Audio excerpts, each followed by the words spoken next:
மர்மத்தின் மறுபக்கத்திற்கு மீண்டும் உங்களை வரவேற்கிறோம். நாகை மாவட்டம் ஆயக்காரன்குளம் பஞ்சாயத்தை சேர்ந்த 14 கிராமங்களில் உள்ள மக்கள் இதுவரை 1300க்கும் மேற்பட்ட கண் ஜோடிகளை தானம் செய்திருக்கிறார்கள். ஆரம்பத்தில் மருத்துவர்கள் தான் இங்கே கண் தானம் செய்யப்படும் கண்களை உடலில் இருந்து எடுப்பார்கள். ஆனால் தற்போது கிராமத்தில் உள்ள 2 பேர் தயாராகிவிட்டனர். இந்தியாவில் வேறெந்த கிராமத்திலும் கண்தானம் கொடுத்தவர்களின் எண்ணிக்கை 1134 எட்டியிருக்கவில்லை. இத்தகைய சாதனை பெரிதளவில் மீடியா வெளிச்சமில்லாமல் எப்படி சாத்தியமாகிற்று என்பது வியப்பாகவே இருக்கிறது. கடந்த 12 வருடமாக கண்தானத்திற்காக தங்கள் உழைப்பை அளித்திருக்கின்றனர் அரிமா சங்கத்து உறுப்பினர்கள். எங்கள் குழு ஆயக்காரன் குளத்தை படம் பிடித்துக் கொண்டிருந்த அன்று துரதிர்ஷ்டவசமாக ஒருவர் இறந்து போனார். அவர் வயதானவர். சில நாட்களாகவே நோய்வாய்ப்பட்டு இருந்தார். இன்று இறந்து போயிருக்கிறார். கண்களை இழந்த ஒருவருக்கு பார்வை தர ராமநாதன் மற்றும் பண்டரிதான் கண்களை உடலில் இருந்து பிரித்து எடுப்பதில் முக்கியமானவர்கள். முத அந்த கண்ணை நான் எடுக்க போகும்போது உண்மையிலே ஒரு கை காலெலாம் அப்படியே நடுக்கத்தோடு தான் போய் அந்த பாடிக்கிட்ட டச் பண்ணி அந்த டூல்ஸ் எடுத்தேன். ஆனால் ரொம்ப ஃப்ரீயாக அந்த கண் ஈஸியாக எடுத்து உடனே நான் மதுரை அரவிந்த் கண் மருத்துவமனையோட கண் வங்கிக்கு அனுப்பினோம். அடுத்த நாளே அது வெரி குட் அப்படின்னு சொல்லி நல்லா இருந்துச்சு, அந்த ஐபால் நல்லா இருந்துச்சு அப்படின்னு சொல்லி அவங்கள்ட்ட எனக்கு இன்ஃபர்மேஷன் கிடைக்கிற வரைக்கும் ஒரு பெரிய ஆதங்கமாக இருந்துச்சு. அந்த வெரி குட்னு அந்த இன்ஃபர்மேஷன் கிடைச்சோன்னே எனக்கு மிகப்பெரிய பெருமையாக இருந்துச்சு.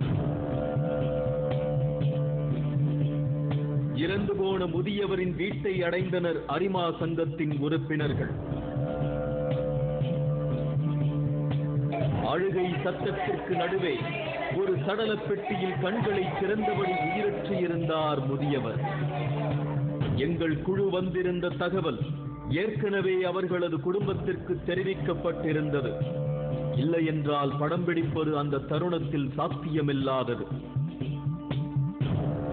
குழந்தைகள் மற்றும் பலவீனமானவர்கள் பின்வரும் காட்சிகளை பார்க்க வேண்டாம் என கேட்டுக்கொள்கிறோம். கண்களை முதியவரின் உடலிலிருந்து அகற்றும் பணி ஆரம்பித்தது. கையுறைகளை மாட்டிக்கொண்டனர். வெறித்து பார்த்தபடி இருந்த அந்த கண்கள் தனது எதிர்கால உடலை நினைத்து உறங்க மறுத்து காத்திருந்தது. ராமநாதன் மும்முரமாக கத்திரி மற்றும் சில உபகரணங்களை கொண்டு கண்களை வெளியில் எடுக்க ஆரம்பித்தார். அந்த பொழுதில் உறவினர்கள் அழுகை சத்தம் மேலும் அதிகமாய் எழுந்தது. சிறிது நேரத்தில் கண்களை பிடுங்கத் தொடங்கினர். அறுவை சிகிச்சைகளை நேரடியாக பார்க்கும் மன வலிமை உள்ளவர்களால் மட்டுமே இந்த காட்சிகளை சுலபமாக பார்க்க முடியும். முதல் முறையாக இந்த காட்சியை பார்ப்பவர்கள் யாரும் நிச்சயமாக அந்த இடத்தை விட்டு விலகி செல்லவே எண்ணுவர். எங்கள் கேமராமேனும் அதையே விரும்பினார். வழக்கமாக கண்களை எடுக்கும் போது திரையிடப்பட்டிருக்கும். ஆனால் எங்கள் குழு படம் பிடிக்க அனுமதி வாங்கியிருந்ததால் திரை ஏதும் போடப்படவில்லை. சில நாழிகைகளில் உயிர்ப்புடன் எடுக்கப்பட்டது முதல் கண்.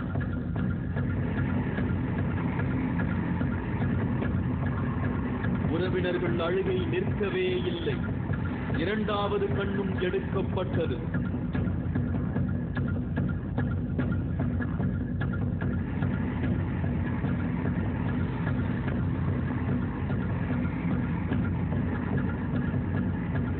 கண்களை கொண்டு செல்லும் முன் அதை பத்திரப்படுத்துவது அவசியம். அதுவும் செய்யப்பட்டது.